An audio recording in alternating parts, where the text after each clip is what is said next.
নমস্কাৰ।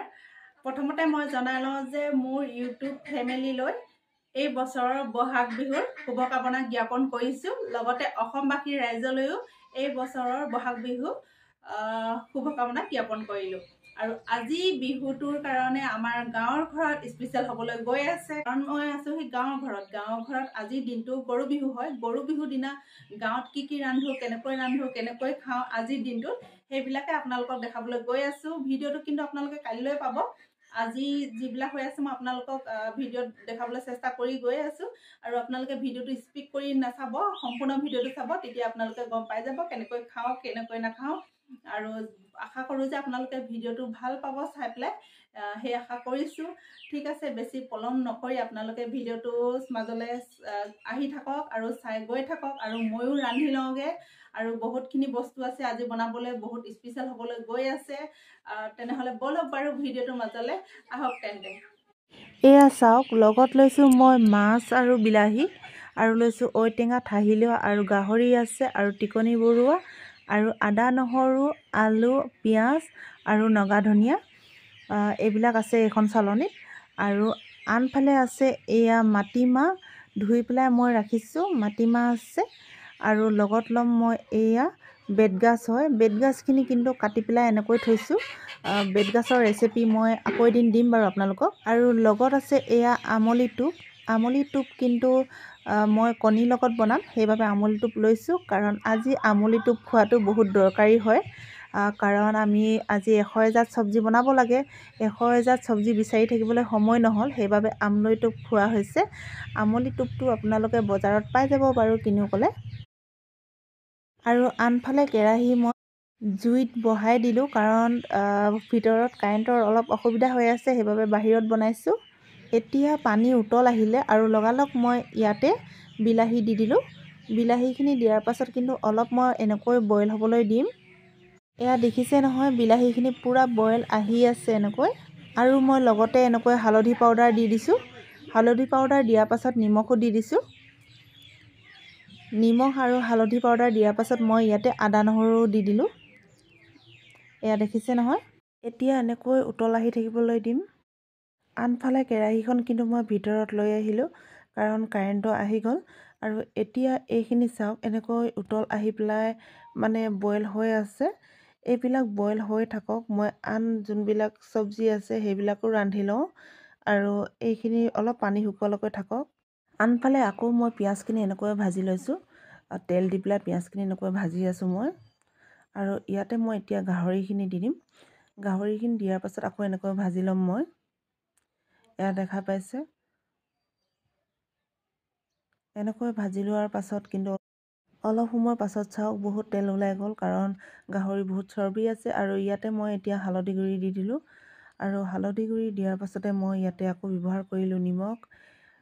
যিমানবিলাক মই চব্জি বনাইছোঁ সেইবিলাকত মই আদা নহৰু বাদে মই একো মছলা ব্যৱহাৰ নকৰোঁ। আপোনালোকে সম্পূৰ্ণ ভিডিঅ'টো চাই গৈ থাকিব।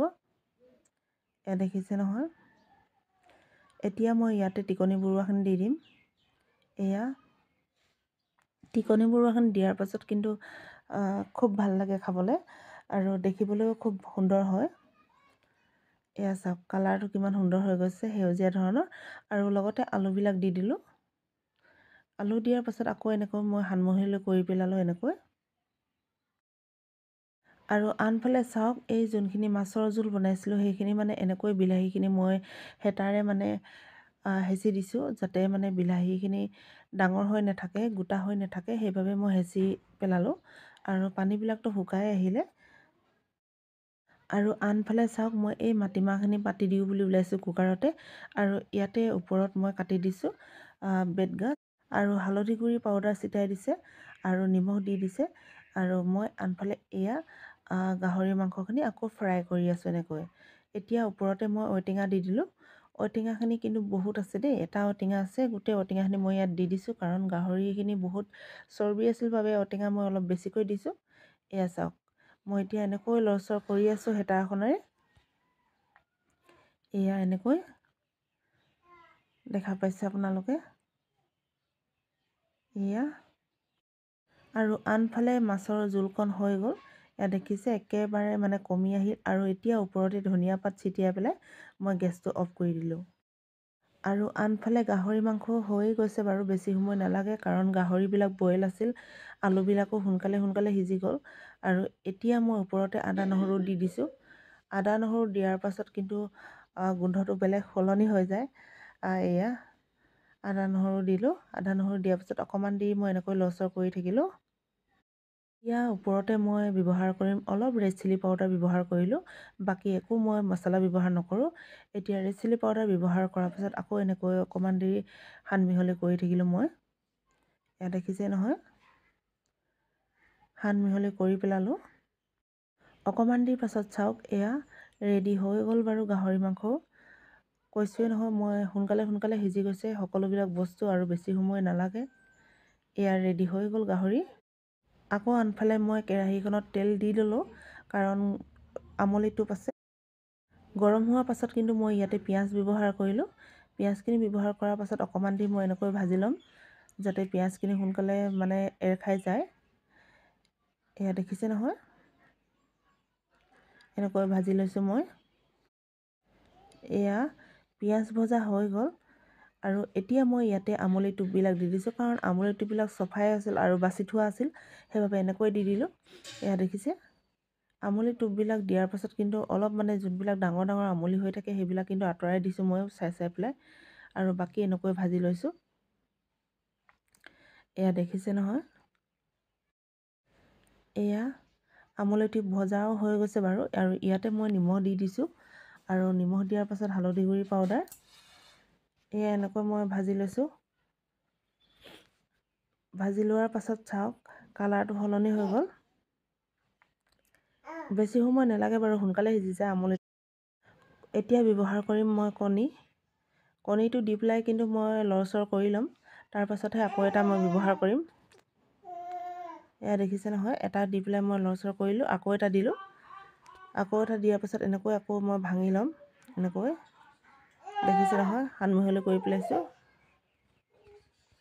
এয়া আনফালে আমলিটো ভজা হৈ গৈছে বাৰু। এয়া দেখিছে, এতিয়া মই ইয়াতে ব্যৱহাৰ কৰিম ধনিয়া পাত। ধনিয়া পাত ব্যৱহাৰ কৰাৰ পাছত কিন্তু মই অকণমান এনেকৈ সানমিহলি কৰি পেলালোঁ। এয়া দেখা পালে আনফালে ৰেডি হৈ গ'ল। এতিয়া মাটিমাহখিনিলৈ চাওক, এয়া উতল আহি আছে। আকৌ মই এতিয়া ইয়াতে দি দিম আদা নহৰু। আদা নহৰু দিয়াৰ পাছত ইয়াত নাগা ধনিয়া দিলোঁ, মই ধনিয়া দিয়া নাই, নাগা ধনিয়া দিছোঁ। নাগা ধনিয়া দিয়াৰ পাছত কিন্তু গেছটো অফ কৰি দিলোঁ। অলপ সময় পাছত চাওক, এয়া চাওক মাটিমাহখিনি চাওক কিমান ধুনীয়াকৈ ডাঠ হৈ আছে। এয়া মাটিমাহ, ৰ'ব দেখাইছোঁ হেতাখনেৰে, চাওক এয়া কিমান সুন্দৰ হৈছে। এয়া এনেকৈ বনালোঁ। আৰু আনফালে আছে এয়া আমলি টোপবিলাক এনেকৈ আছে কণীৰ লগত বনোৱা। আৰু আনফালে আছে এয়া মাছ কিন্তু 3 পিচ আছে। এয়া দেখিছে নহয় কিমান সুন্দৰ হৈ আছে মাছখিনি, এয়া বইল। আৰু আনফালে আছে গাহৰি মাংস, এয়া কেৰাহীটোৰ পৰা ওলোৱা নাই, এনেকৈ আছে। আৰু আনফালে ভাতৰ থালি মই উলিয়াই পেলালোঁ কাৰণ বহুত দেৰি হৈ গ'ল, সেইবাবে খাই লওঁ। এয়া ভাতৰ থালি, লগত আছে এটা জলকীয়া, আমলি টোপ, গাহৰি মাংস ফ্ৰাই, টিকনি বৰুৱা দি পেলাই আৰু ঔটেঙা দি পেলাই, আৰু লগত আছে এয়া মাছ, আৰু আছে মাটিমাহ, আৰু লগত আছে এয়া বেতগাজ দিয়া, আৰু লগত এইফালে লৈছোঁ ৰহিমত এবাটি, কাৰণ আজি বিহু হয়, বিহু হ'লে ৰহিমত নহ'লে আকৌ নহয়।